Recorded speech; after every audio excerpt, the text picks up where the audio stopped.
Do you ever wonder how chocolate, one of the world's most delicious things, is made? Where does it come from? Who was the first to try it? Chocolate production is a time-consuming process, and the journey from cocoa tree to chocolate bar is not complex, but it requires a few steps to get the best from the finished product. Confectionery history has a record of at least 4,000 years when Egyptians captured their first treats on papyrus. Sugary confections were being sold in their marketplaces, sweetened with date sugar or honey. Yet chocolate didn't appear on the scene until the ancient Aztec and Maya cultures discovered the value of the cocoa plant. The Mayans and Aztecs were known to make a drink called chocolate from the beans of the cocoa tree. The first outsider to drink chocolate was Christopher Columbus, who reached Nicaragua in 1502, searching for a sea route to the spices of the East, but it was Hernan Cortes, leader of an expedition to the Aztec Empire, who returned to Spain bearing the Aztec recipe for chocolate with him. Could you imagine if he didn't? The massive growth of the demand of chocolate had led to expanding its production throughout the world. Anywhere along the belt between 10 degrees north and south of the equator, where the climate is appropriate, cocoa trees are growing. By appropriate climate, we mean weather which is unbearably hot and it can't stop raining all the time. That belt includes Central and South America, Western Africa, and Southeast Asia.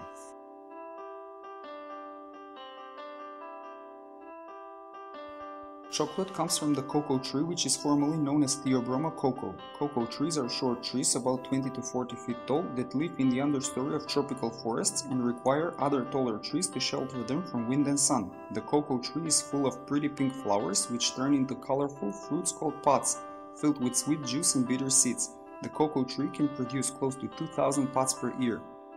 Yellow pods, green pods, red pods, brown and yellow pods, orange pods. Well, you get it, it's a colorful tree.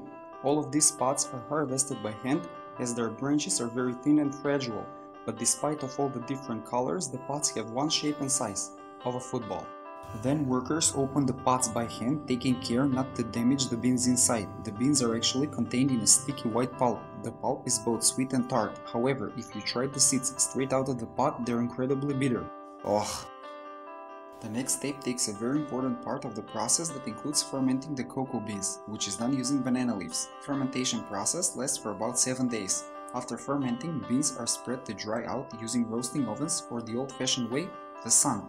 With this, their color changes from pale to dark brown and the bitter taste of the beans changes into something chocolatey. After roasting, beans are packed into sacks and shipped out to a chocolate manufacturer.